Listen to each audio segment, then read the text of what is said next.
Okay, all right. Okay, guys. So we will start with the next topic. We have left out with social mobility.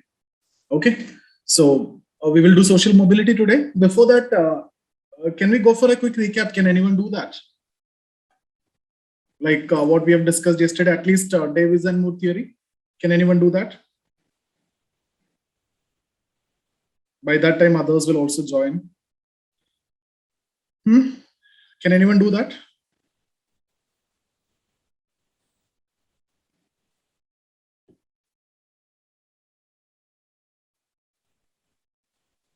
Yes, guys.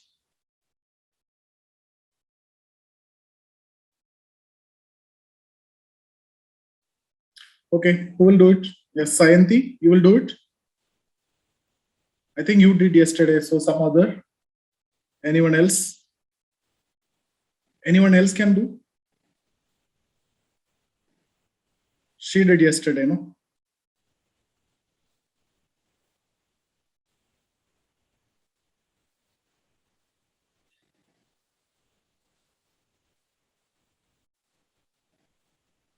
Davis and Moore theory. That's what the simple one. Who will do it? Okay, go ahead, Sayanti, you do it. Tell me the theory. Okay, just 1 minute. I'll just unmute you. Just give me 1 minute. Okay, you can unmute and talk. Just that Davis and Moore. Yes. Okay. Davis and Moore. Good evening, sir. Good evening. Yes, sir. So it is there in 3 steps. And first step is proposition, second is in objections, and third is in classification. In proposition step, we have, it is like every society is made up of some positions, and then some functions are more, some are functionally more important. We talk about that. Like it needs to be filled up with talented ones, which functions are more important, and rewards are attached to the to those functions, and we to attract the talented people to those positions. Sorry. Yes. And then undergoing of the training and sacrifices to get that talent. And in second, Melvin Tuman, where objections come, there it is how to judge, which is more important. Like we took over the example of teacher or doctor, which is more important. We compare it, and how to measure that talent. Apart from the rewards, we have to keep something else. He told that like other motivation schemes, that's not much important. Alternative and alternative motivation schemes. And in the third, we have the classification in which we clarification in which we which we go for more uniqueness, which is more unique in doctor or in teacher, like that, and it is based on the degree of dependency. Okay, anyone else? Kishan, can you do it?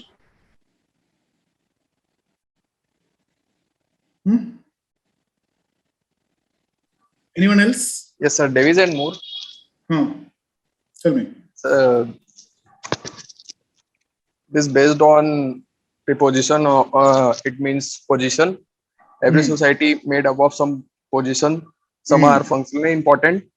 To fill this most important position, most important position with most important talent, we go with rewards and further training, and then after reward training, and the person is in the top of the society. So social stratification is actually a system which ensures that the society's most important positions are filled with the most talented people, right? Yes, sir.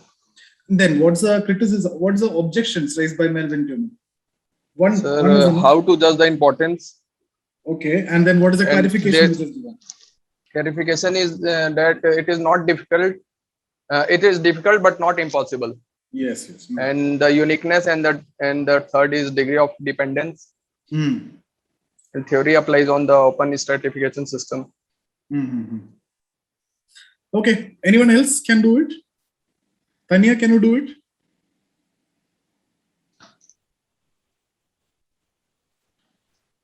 Anyone else? Sir? Yes, Siddharth, tell me. Sir, another objection raised by Melvin Tuman was how to measure that talent. because opportunities are unequal in the first place. Yes. Sir, in response to that, what did Davis and Moore say? No, Davis and Moore saying that some kind of measurement is required, and different society will be based on that. So most important objection is what we need to focus on. No? That's why I have focused more on that. So if you need to judge the talent, that different society will have different parameters based on the relative importance of position, and that's why we even have different exams, right? So that is our different methods of judging the talent. But anyway, that question will remain, that objection will remain the same, that everybody is not getting equal opportunity. It is based on the implicit assumption that everybody is having equal opportunity. So even our constitution is also giving equal opportunity to all. So there is no question of we, arguing against that. So that is obvious. In any society, that problem will be there. Someone will always get a head start. If you're born for a rich person, for everything, you always, any race, you will have a head start, right? So that criticism is anyway there, but solution, like different society have different parameters, different exams, different system to judge the importance and to measure the talent. And it will come over a period of time. Yes. So this point we will put in clarifications, right? In clarification, we mainly need to address that. We have mentioned about others First also. point. Yeah, we mainly need to discuss about how to judge the relative importance of a position. That's the main question. Regarding the talent, regarding alternative motivational scheme, we just mentioned it. Alternative motivational scheme, the modern society cannot function if you just leave it as it is without, what is that alternative motivational scheme? There has to be some reward. If no rewards, now will you be guys sitting here and learning all these things by putting all these effort and wasting time and a lot of energy? If there is no reward, will you be doing it? No. If you are not doing it, can the society get the most talented people into that position? No, right? So rewards are necessary. Then what Melvin Tubman is talking about, alternative motivational scheme, he himself was not talking about that, right? So, okay. So, okay, guys. So I'm expecting all of you are okay with it, and I think everybody have joined, so we can start the session. Yeah, Tanya, Warner's theory is basically talking about to ensure cultural stability. The society is compartmentalized into different stratas. Different people are living in different stratas. If you see any society, different types of people, maybe they can be classified into different class. Even if you see some areas like Brahmins will stay in one area, Kshatriyas will stay in some area, Muslims will stay in one area, Christians will stay in another area. That is based on culture. I'm not talking about Muslims, Christians, Hindus as stratification. Religion is not a dimension of stratification. I've told you that. Don't take it in that way. But caste is a clear-cut dimension of stratification. So you can see Brahmins staying in one area. So what is actually the advantage of this? This prevents the cultural mixing, and such kind of instability will not come. So that will help in maintaining the cultural stability. That is a main advantage. That is what actually Warner is talking about. When the society is compartmentalized, it helps in maintaining the cultural stability. Guys, can you turn off the video? I think 1 or 2 videos are on. 1+, who's this? Just guys, one request, please join with your name also, so that I can understand. Because when we have this many students, I don't know who's joining, and even I cannot call the name as well, right? Okay, so one video is on. Can you just turn it off? Now, what we will do is we will be discussing about social mobility. What is social mobility? What is social mobility? Mobility we have already discussed in the beginning, where we discussed this mobility. When we discussed about the types of stratification, we have understood there are 2 types. One is open system, the other is closed system, right? How we define this open and closed system, on the basis of what criteria, on the basis of what condition we have decided this system open or closed. Guys, tell me one of the example for open system. One of the typical example for open system, class system, right? Typical example for closed system, caste system. So what is that, most important criteria that we have used here? The movement, right? That is nothing but mobility. So if the mobility is possible, you call it as open. If mobility is not possible, you call it as closed. So you born as a poor person, you can be a rich person. That means that system mobility is possible. So that's why it is an open system, class system. You get education, you get occupation, you get better employment, right? You can move, but you born as a Dalit, you cannot become a Brahmin. Yes, we have also discussed about concept of Sanskritization, which I'll be dealing in detail in paper 2. That means that we have already discussed, right? In paper or in theory, even class is considered as open, but there are a lot of structural hindrances. That means it is not necessary that everybody will be getting equal opportunity to move to top, right? Same as the case with caste. Theoretically, it is considered as closed, but there are practical possibilities like hypergamy, hypogamy, and all we have discussed. So ultimately, what we are going to discuss here is mobility. What is mobility? Mobility is nothing but the movement of a person from one strata to other. So you know what do you mean by strata? Stratas are hierarchically arranged. So there is a superiority and inferiority which is attached. So it is either upward movement or downward movement. Okay, guys, there are two types of mobility mainly, vertical and horizontal. Sociologically, we are not giving too much importance to horizontal. It's like this only. You are a, let's say, superintendent of police here in this city, or you are a DCP here in this city, and you will be transferred to another city as a DCP.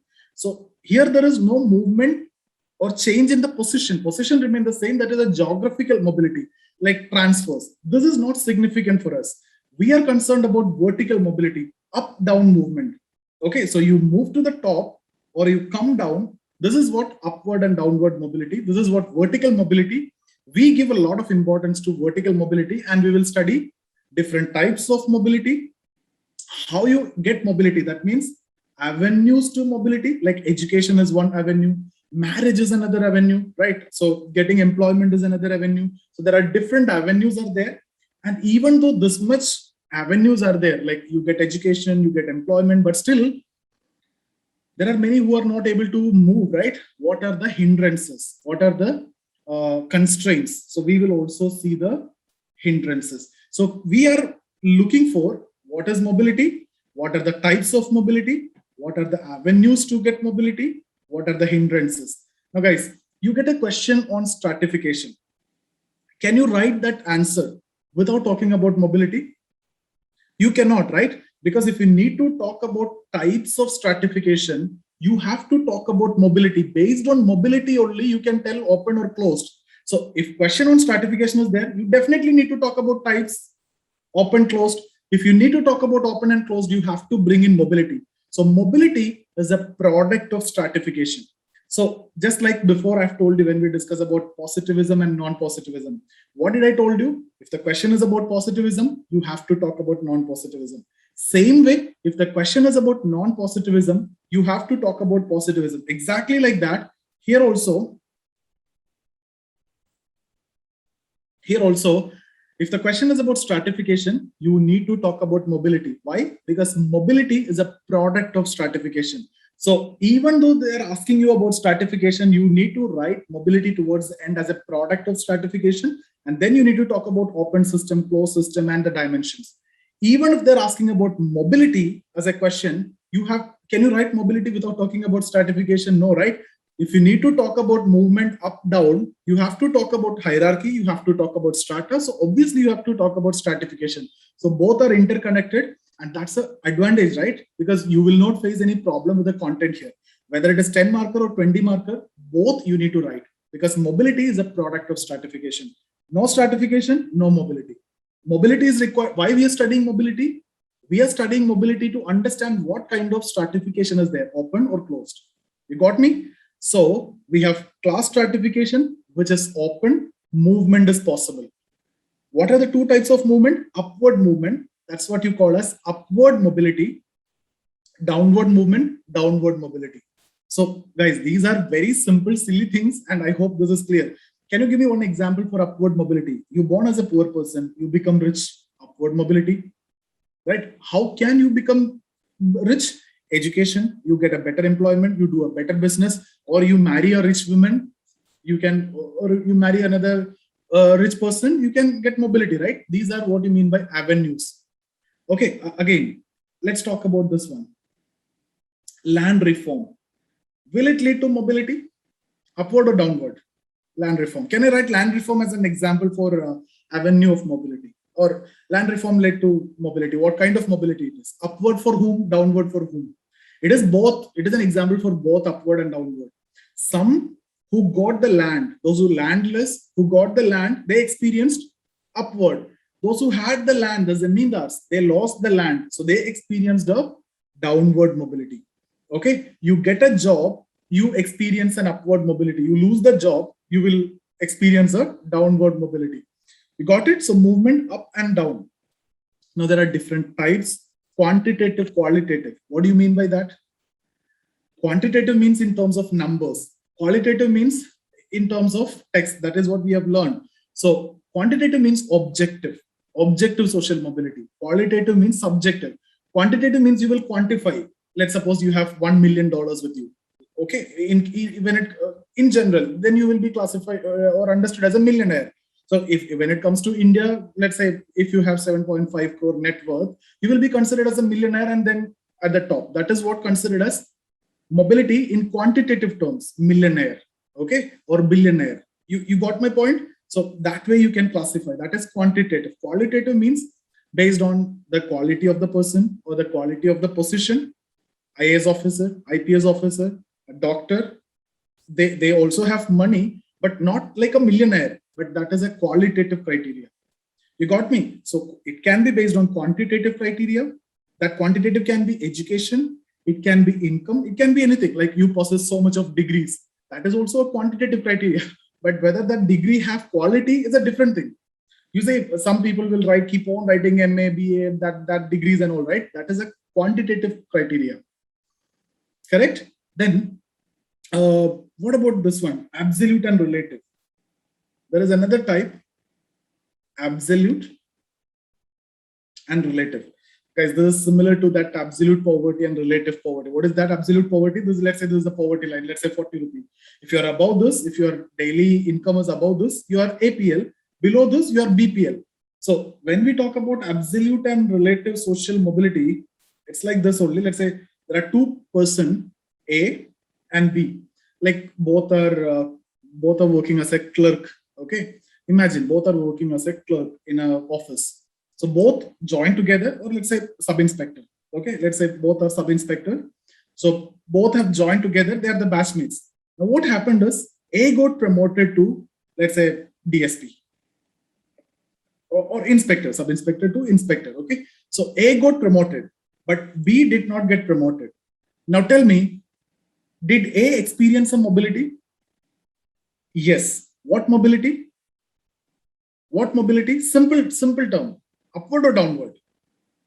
A experienced clearly upward mobility. Now, B have any change? No, right? B is a sub-inspector. Now also B is a sub-inspector. There is no concept of mobility here for B. But when we talk about absolute and relative mobility, A actually experienced a mobility. That is what absolute mobility. In absolute terms, there is a mobility. But B will experience a relative downward mobility because this is in relation to A. Both are batchmates, both joined together. Now A got promoted, so he will feel a relative downward mobility. That's what poverty, right? When we discuss about relative poverty, someone using a Samsung phone will feel inferior than someone using an iPhone, right? So that is what you mean by relative mobility. Correct? So here A gained something, A got promoted, A experienced absolute upward mobility, B, without losing anything, experience a relative downward mobility. Can I say simply downward mobility? No, because there is no change. If I need to say, it has to be relative downward mobility. In relation to whom? In relation to his batchmate. Okay, then again, there are different other types, intergenerational, intragenerational. What is that? Inter and intra. What do you mean by inter-college festivals? Between colleges, inter-college sports and all, right? So intergenerational means between generation. Let's say son and father. So inter, between generation. So son of a farmer becoming an IAS officer. What is that? Farmer's son becoming an IAS officer. Upward or downward? Upward. you will write it as intergenerational upward. What is the example? Son of a farmer or son of a clerk becoming an IAS officer. Okay. Opposite, son of an IAS officer becoming a clerk. What is that? Downward. So intergenerational downward. Intra means in our own lifetime, right? There is no need to talk about two generations. Inter, between generations. So we take two generations, father, son. I hope that is clear. These are very simple examples, and guys, these are very simple topics, and I don't think that you will be facing any problem. Did you guys facing any problem in this chapter on stratification or any topic from the first 3 chapters and this one? No, right? So these are simple things, and don't make it complicated. So even in exam also, only simple things will work. Write in simple language. Okay, have the understanding. That's the key. Once you have this clarity, then there is no problem. It doesn't matter whether they're asking 100 words or 250 words. Doesn't matter, right? 10 mark, 20 mark. Don't ask me how to write 20 mark and 10 mark. We already discussed. If you have the clarity, I can talk about this mobility for 1000 words also, 500 words also, even for 20 words also. I can explain to you. And that's the kind of clarity that you need to have. Once you have, then it doesn't matter what is the number of words in the question, right? Things has to be simple. Okay, so can we move to PDF? There are many other dimensions and other mobility. Okay, what are the avenues? Avenues we can talk in traditional society and modern society. Traditional society, what do you think? Avenues are more or less? Today, or in traditional society, the possibility of getting rich was more. Modern society, right? Every day, around 1,000 people are getting millionaires and billionaires, right? So avenues are more in modern society. So what we need to do is in the traditional society, what are the avenues? Like fellowship from the king, war, marriage. Okay, these are traditional avenues. Modern avenue, education, democratic political system, new economic system, equality for all, employment opportunities, marriage, whatever is possible. I have given in the PDF. That's it. Everything is given in bullet points, but you need to write it in paragraph. Okay. What are the constraints? Constraints are mainly poverty, illiteracy, lack of awareness, laziness. All these are the hindrances. So we are going to look into all these through the PDF so that things will become more clear. Okay, guys, any doubt from whatever I have discussed so far?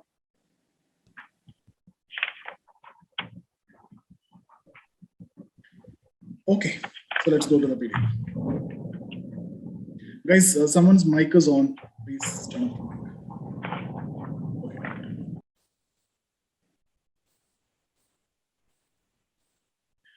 Okay, so you go for a definition here. Social mobility can be broadly defined as a change in the position of individual or group in the society. So the change can be upward or downward movement. Specifically in the context of stratification, in fact, only in the context of stratification, we talk about mobility. Okay, it refers to movement of an individual or group from one strata to another. The study of social mobility is important in the light of the following points. Studying the nature of social mobility helps us in understanding the nature of inequalities present in society, correct? When you see the kind of mobility and the possibility of mobility and everything, you can actually understand what kind of inequalities, what kind of stratification, whether it is open or closed, right? And all these things. Thus, indirectly, in order to understand stratification, it is necessary to understand mobility. So if the mobility is less, what does that mean? No mobility, closed system. The system is considered closed. And if it is more, the system is considered open. 1 minute, please.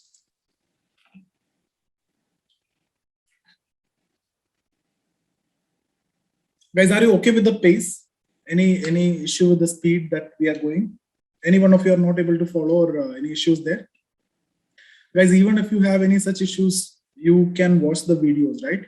So that's why, anyway, I'm expecting that at least you will watch the video also after the class one time. Things will be more clear when you see things, repetitively. And guys, optional, the strategy is always read one book 5 times. Okay, so then that concepts will be clear to you. these things, whatever I have underlined, it has to be printed in your mind. The way I'm explaining to you, you should be in a position to write also. It's not necessary that the same language need to come, but at least those important and relevant things, it has to come in your answer exactly like that. Okay. And it is easy also. Once you start reading 2-3 times, or when you are listening to, I always tell the student that if you are working out in gym, or when you're walking or do some time wasting activity, then you just listen to the sessions, right? At least some things will be there in the mind. Social mobility is also reflecting the process of change in society. Ever increasing avenues of mobility in a particular society indicate the existence of a modern society or a dynamic society. So more avenues, modern society, a dynamic society. This concept also has been used to know the nature of society. What does that mean? Less number of avenues, traditional society; more avenues, modern society. In this context, social mobility is considered as an integral dimension of the process of modernization. Instances of mobility in traditional society are low. In pure cultural context, the traditional societies, since stratification was mostly ascriptive, mobility was also limited. Guys, what is ascriptive? What is achievement? Everything we'll discuss when it comes to parsing. But understand, ascriptive means some inherent things. Like when we talk about caste system, that is ascribed status, right? That is what you see in the traditional society. Modern society, class system, which is achievement oriented. You make some achievement, you do business, you become successful, right? You get better job, you get better education. That is achievement oriented society. You achieve certain things, then you will move to the top. Traditional society, this caste system, which is ascribed. You born as a son of a Brahmin, it is ascribed status. You are automatically at the top. So traditional society is based on ascriptive status. Modern society is completely based on achievement. That's why even Brahmins, you can see their this which study, that is Harold Gould, right? That study Rickshawala. What it says? Even the Brahmins are working as a Rickshawala in cities because it provides anonymity, right? They run this tea stalls and everything because of anonymity. Otherwise, in traditional society, they won't do that. In villages, they won't do that. They can't do that.